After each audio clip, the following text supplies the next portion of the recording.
Hello everybody, today on the channel, who on earth would spend 50 grand on a Honda Civic? And why, British nostalgia trigger warning, it could be you.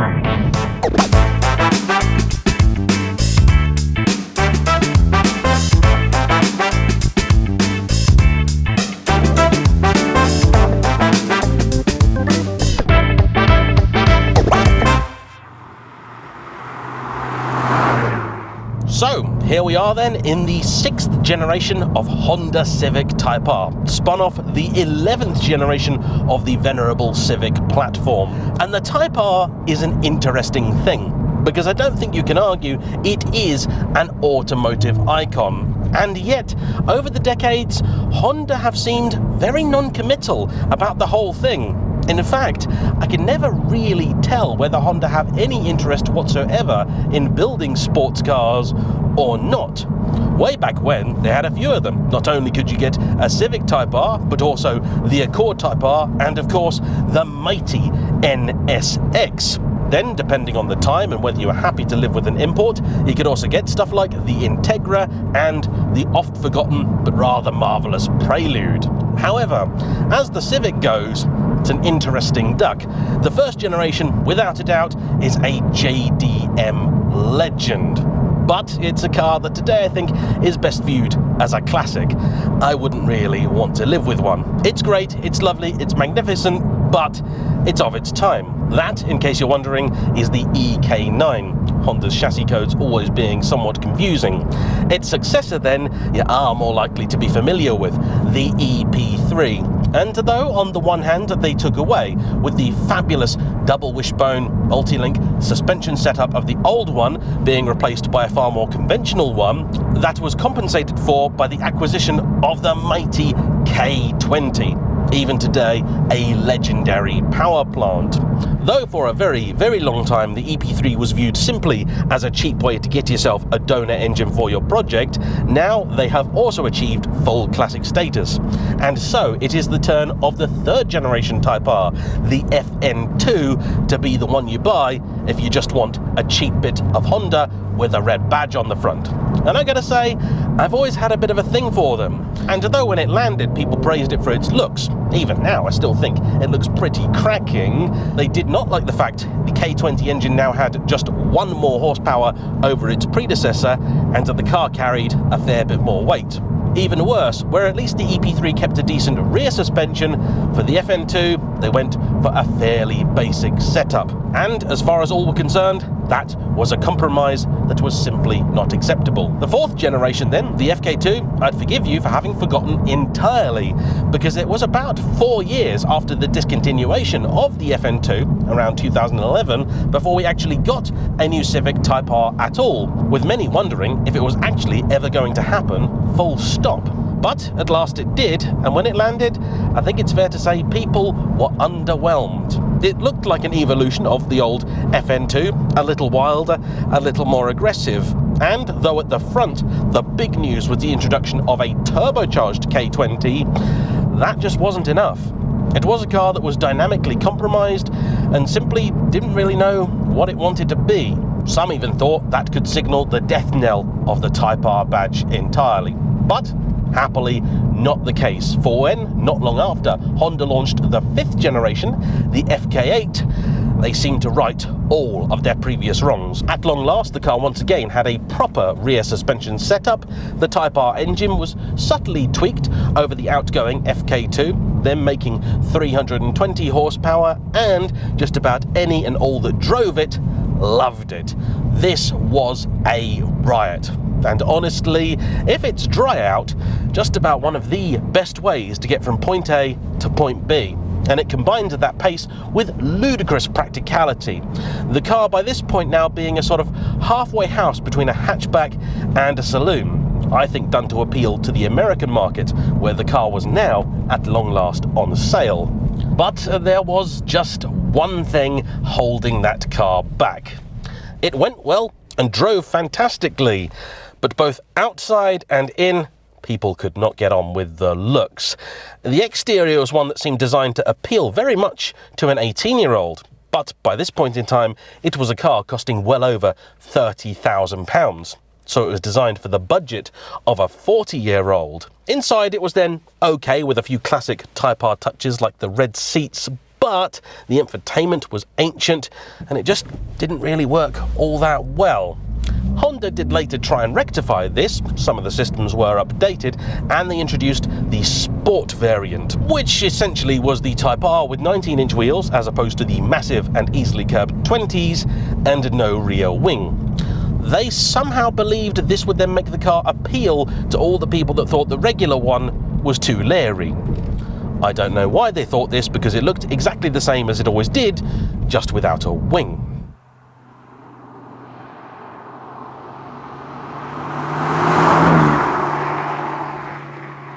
And now, here we are, sat in the 6th generation of Civic. And I'm sure you've already noticed the big change for this. The looks. It has been thoroughly revised. Of course, it is now based on the 11th generation Civic, so adopts much of that car's styling. But even compared with that, and of course its predecessor, it is its own thing. It is, believe it or not, marginally wider and lower than the old FK8, though somehow it just doesn't look quite as taut and as aggressive. This likely is a result of the much softer lines. You can still tell it is a car with sporty intent.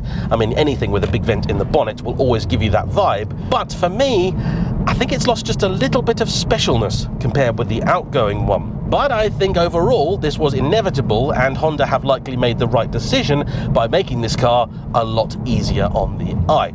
Or certainly a lot less attention grabbing. Inside, the infotainment is now much more modern, nicer, has Android Auto, Apple CarPlay, even a Honda Log R system, giving you lots and lots of data. Americans love that sort of stuff. But by and large, on paper, it does feel like a case of evolution rather than revolution, with every single aspect of the car being subtly reworked, and Honda very coy about quoting actual numbers. And that is always a giveaway that even Honda themselves don't really see this car being a massive step forward, certainly in terms of performance, compared with the older one. So in just about every area, the car has been reworked. The styling, the engine, the brakes, the wheels, the tyres, everything, they're all just a little bit better. We've got 10 more horses for a total of 330. Weight allegedly has gone down a bit, but I'm not sure it's actually changed, this being in the real world about 1,430 kilos. The gearbox also is still the classic 6-speed manual with this beautiful knob on it, and it also has seen subtle revisions to both the action and the box itself. At present, there is no automatic gearbox option, but helpfully, if you're not a fan of using this rather nice gearbox, always a Honda strong point, not their best I would say, but still, by any normal metric, lovely, very light, subtle amount of notchiness and short throw. You can just ride the torque anyway, and it's got plenty of it. 420 Newton meters, that's 310 pounds-feet, available from as little as 2,200 RPM all the way to 4,000, with the engine spinning up to a red line of 7. Mercifully, these 19-inch wheels, which are based on the outgoing limited edition ones from the old car, I think give it a subtly improved ride. The difference is not night and day, and it's been a long time since I drove the regular old Type R, but it does just seem a hair more compliant. Still got a lot of tautness about it. It's still not what you'd call cosseting, but certainly livable. You have plenty of different driving modes. This one is currently set to James's individual one, where he has the engine and the engine sound in plus R mode, and the rest in either comfort or sport. In case you are wondering, you can change settings for the engine, steering, suspension, engine sound, rev matching, and the gauge. The rev matching works very well. Gotta say, I'm really impressed with it. And they claim the second to first downshift they've spent a lot of time getting right. So have they? Yes, that's brilliant. Really good.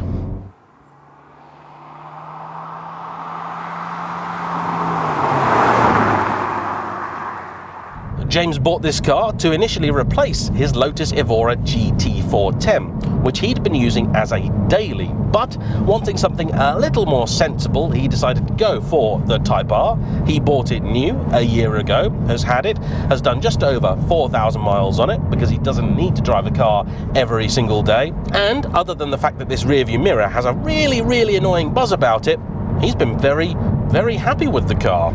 As a daily, it's nice, easy to use. You've got parking sensors, front and rear, reversing camera. Visibility's okay. This B-pillar is a little bit chunky, though my main criticism of the thing is the fact that in here it does feel a bit drab. I love these seats, very comfortable and supportive. They are a highlight, and in the classic Type R red fabric, wouldn't have them any other way. The rear, unfortunately, I cannot say the same for. Believe it or not, those rear seats have never ever been used. There's plenty of space in there, certainly compared to, say, a Yaris GR, for example, which is a much smaller car. But they do look like they've had serious use, and that's just because of the flat shape of them. The material too, I don't think does them any favours. I don't hate Alcantara, I hate touching Alcantara, so I'm not a fan of this wheel, and it just doesn't last on surfaces where you do have to touch it all the time. But that rear, between the tinted windows, lack of sunroof, dark headliner, and the fact Alcantara is a light sponge, not a very nice place to be at all. But that's okay, this is a Civic Type R. The seat this is built around is this one. So, the last one was an absolute riot, and this one needs to be at least as good, because you know already, don't you? This isn't just a little more money than the old one, it's a lot. And I first thought when I was going to call this the £50,000 Civic, that would have required a bit of artistic license, because when they launched they were actually £47,000, already a lot. Turns out though, no, there's been a price increase, and so today, to get your hands onto one of these, you've got to part with 50,050 of your earth pounds. Or, if you want a colour that isn't grey, like this nice championship white, another 650 quid. Mercifully, that is the end of the options list, and stuff like a Mercedes AMG A45 is still going to be a lot more money again, but I know, everything has gone up. Nothing is as cheap as it once was, and we live in an age of £100,000 M3s, £150,000 Carrera GTS. But still, 50 grand for a Civic, it's a lot, isn't it? So let's see what you get for your money.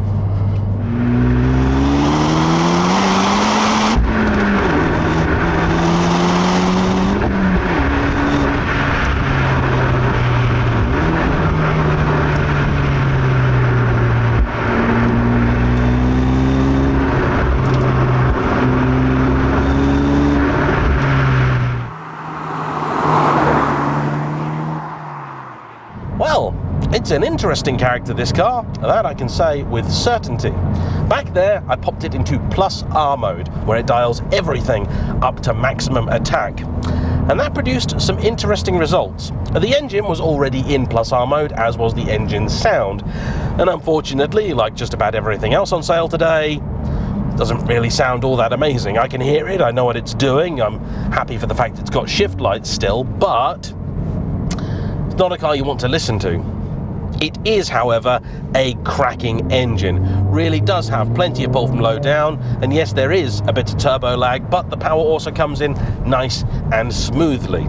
I'm happy for that, because one of the issues the previous car had, that this also shares, is the fact that when conditions aren't perfect, can struggle to put the power down. Simple fact is, no amount of limited slip diff trickery will help you put 300 plus horses and lots of torque through the two wrong wheels. I know there were lots of people out there who figured that for the money Honda were asking for this, it must have something up its sleeve. Either an all-wheel drive system like Ford and VW with the Golf R, or at least a four-wheel steer system like Renault in the Megane Sport. But no, this is still a meat and potatoes classic hot hatch setup. 2 litres, 4 cylinders, 2-wheel drive, 6-speed manual. Here endeth the lesson. In order to try and give it the best chance though, it does have not just that decent rear suspension, but a good front one too. It is what Honda call a dual axis system. It's a relative of the McPherson strut, but with some extra trickery regarding the hub, which makes the car a little less prone to torque steer, and apparently is a sort of halfway house between a McPherson strut and a double wishbone. I think a lot of people would have really liked to have seen this car go back to a double wishbone setup, but it just wasn't ever going to happen. I do think it is certainly doing something, because the car is still putting its power down, and I don't really feel like I've lost out at any point back there. But over the slightly damper and cooler sections of road, you can tell it did struggle just a little bit. Weirdly, I cannot actually see a way here to turn the rev matching off. I'm sure it must exist, but there isn't a button down here by the lever for it. Even in Plus R mode, it still does it for you. And I'm sure I'm just being daft here. So someone in the comments tell me I'm being daft and tell me how to do it. Obviously, by that point, it will be too late, but, you know, I'd like to know. If you can't turn it off, that's a big negative, but nobody's mentioned to me that you can't, so I'm just going to assume you can. With the suspension then in Plus R full attack mode, it ramps up the stiffness considerably, but it never relinquishes its fierce grip on the tarmac. It's a very, very trustworthy chassis, this. The gearbox is lovely at all points in time. The weighting of the clutch, brake and throttle then is all pretty decent. Nice. Car's very, very easy to drive, as it should be. This is a hot hatch, and there's a good chance anyone buying it might have it as their one and only car. The bit of it, though, that I'm struggling with is the steering, because this was a highlight in the old FK8. Now, it wasn't the most communicative, it wasn't the most entertaining system, but it had a beautiful directness and a connection to the road and the driver, which made you just want to go faster and faster all the time. It was one of those cars that really egged you on. Here though, in full Plus R mode, yeah, it weights up a lot and it's on occasion quite fun. When you try and return it to center though, it kind of resists you. It feels like the car is doing very much what it wants to, and you turning the wheel is kind of getting in the way. So for this next section, I'm going to leave the steering in comfort, its lightest setting, see if that improves things.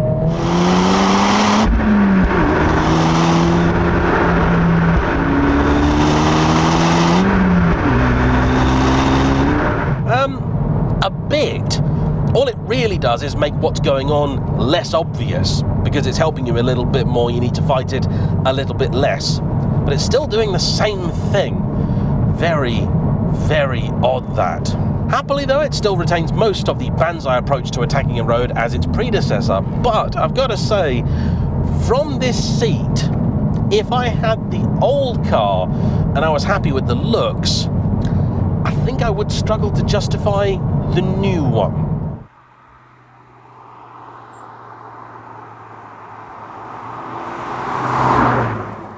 And if I were in the market for a new hot hatch for myself, I think my money might still have to go with the Renault Sport Megane 300, a car that I reviewed recently. That is even softer setup, certainly for the sport cars, in terms of suspension compared to this. It is also a slightly odd looking thing, though maybe a little more cohesive than this, and certainly a little more understated. No big garish wing or anything like that on the back.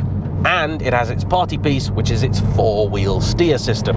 Of course, it can no longer buy one new, and that will likely be important for some and not others. Although this car does feature all of the mandatory ADAS systems as every other new car today, including lane departure warning, I've got to say they feel reasonably well configured, with the thing only intervening a couple of moments, and honestly at times when it probably should have done. Rather annoyingly, one of the big issues that I did have with the old car hasn't been changed here: the pathetically small fuel tank.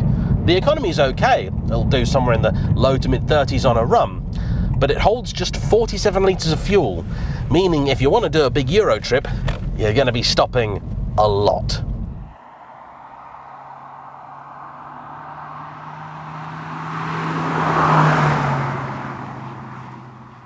Though this is certainly a very, very good car, doesn't sound like much of a glowing report, does it? And this is particularly problematic when, if you have the old one and you fancy upgrading to this, you're likely going to have to part with 20,000 quid.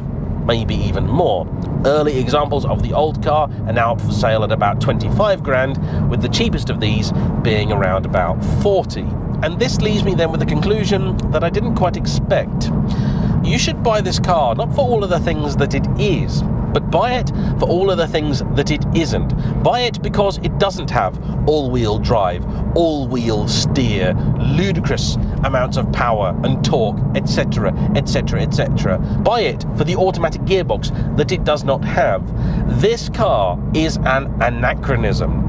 And I suspect it is likely to be the very last time that we get a Type R of any description unadorned with needless hybrid technology, so on and so forth.